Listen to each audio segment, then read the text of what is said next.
prevent them from flying in the wind while they were driving the team. Okay, let's start with the basics. Begin by draping the necktie around the collar with the seam lying along the collar facing in. The wide end of the tie should be on the side of your dominant hand. If you're right-handed, then start on the right. First, let's walk through the steps of the four-in-hand. Start with the wide end of the tie on your right and extending a foot below the narrow end. Cross the wide end over the narrow end and back underneath. Continue around, passing the wide end across the front of the narrow end once more. Pass the wide end up through the loop between the knot and your neck. Pass the wide end down through the knot in front. Draw the knot up tight to your collar by holding the narrow end of the tie and sliding the knot snug. Now let's walk through the four-in-hand again. Turn up the collar and button it at the neck. This allows the necktie to glide gently along the collar without wrinkling or stretching the fabric. Begin with the wide end of the tie on the side of your dominant hand and extending about a foot below the narrow end. Notice that on most ties, a diagonal seam is about midway on the tie. This is usually a good gauge as to where to make your first cross. Cross the wide end of the tie over the narrow end and back underneath. Bring the wide end over the front and then pass it up between the neck and the knot, holding the loop open with your left finger. Pass the wide end down through the knot. And notice that by tucking the loop through with your index finger of the right hand, this allows you to maintain the knot while you pull the material through. And this goes for all knots. Shape your knot and draw it up tight. Turn down the collar. And there you have a nice, clean four-in-hand. Next, we'll help you master the half Windsor. Now pay close attention because I'm about to reveal a new twist to the traditional directions. Why is this necessary? Well, the half Windsor has always appeared to be a little lopsided, until now. Start with the wide end of the tie on your right and extending a foot below the narrow end. Cross the wide end over the narrow end and wrap it back underneath. Bring the wide end up towards your face and turn down through the loop to your right, not your left. This is the new twist. Traditional directions say to go to your left. However, we found that bringing the wide end to your right results in a more symmetrical knot. This allows you to pass the wide end around the front from your right to left. Then, go up between your neck and the knot, and down through the knot in front. Tighten carefully and draw up to the collar to complete the new and improved half Windsor. Now, if you've ever had problems getting your finished tie to hang to the proper length, here's a little trick. Start by letting the wide end hang to twice the length as the narrow end.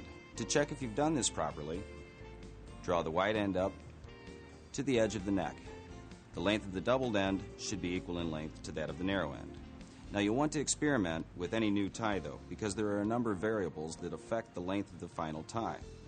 The thickness of the material and the length of the tie itself, the thickness of the neck, and the length of the torso.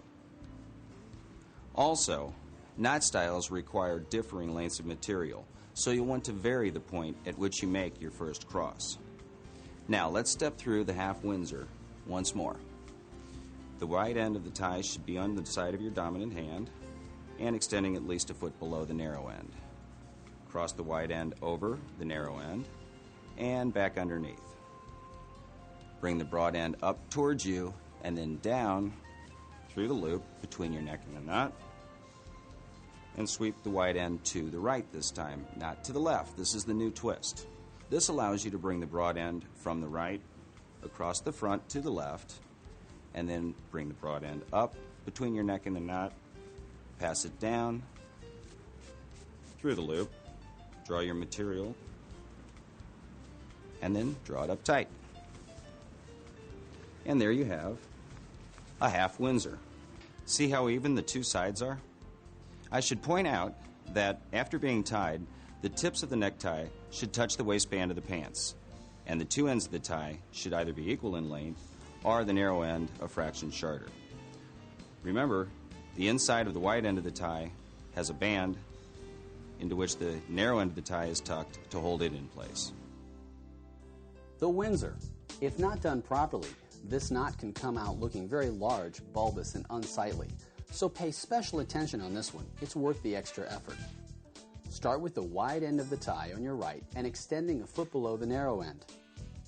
Cross the wide end over the narrow end and bring it up through the loop and down to your left. Next, bring the wide end around behind the narrow end to your right.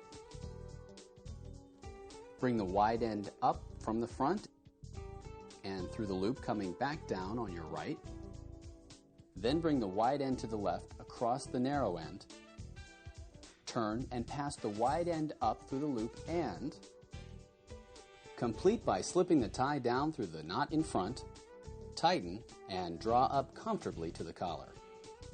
Most standard neckties come in lengths from 58 to 60 inches.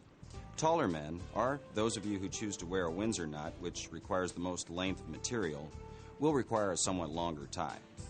Now, let's step through the Windsor once more, slowly.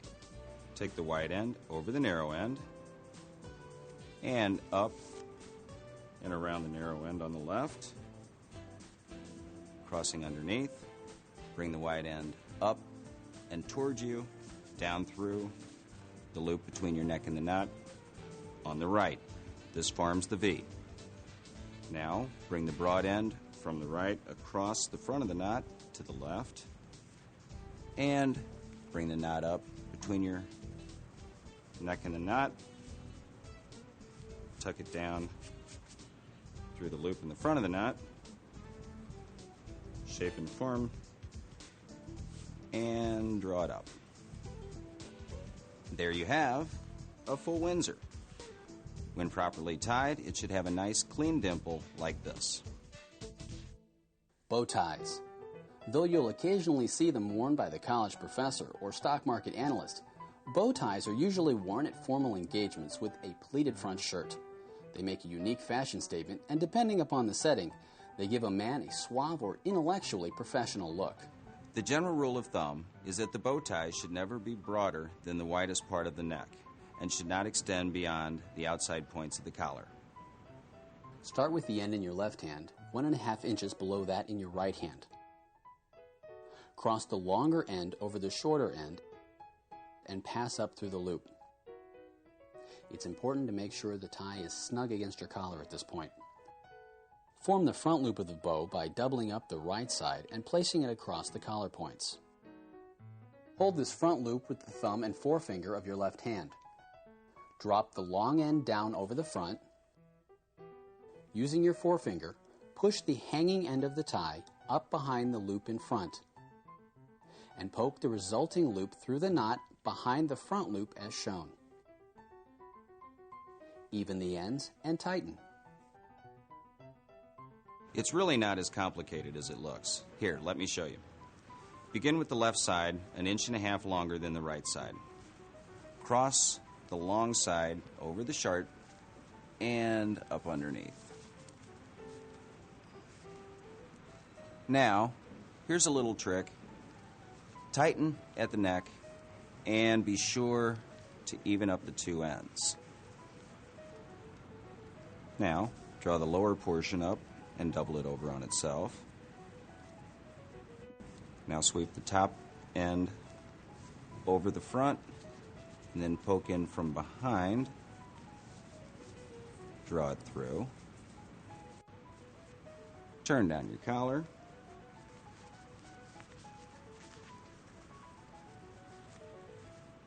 And there you have it. A classic statement for your next presentation or formal engagement. Now for our final demonstration, a new style that's finding wide popularity, the Shelby.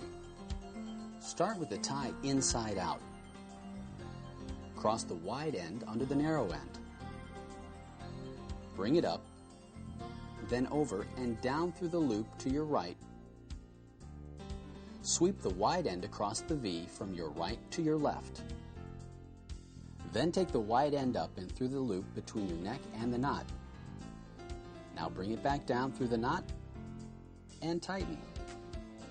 As you may have noticed, the The steps involved in tying the Shelby are definitely different, particularly step 1. Begin with the tie inside out. Cross the broad end of the tie under the narrow end and draw the wide end up towards you and down between your neck and the knot. Sweep the broad end to the right. Now pass the broad end across the front of the tie from right to left. Bring the wide end up between your neck and the knot and down through the loop in the front. Draw your material down, shaping. Drop your knot to the collar. Lower your collar. And there you have the most recent addition to the classic collection of knots, the Shelby. See how nicely it dimples?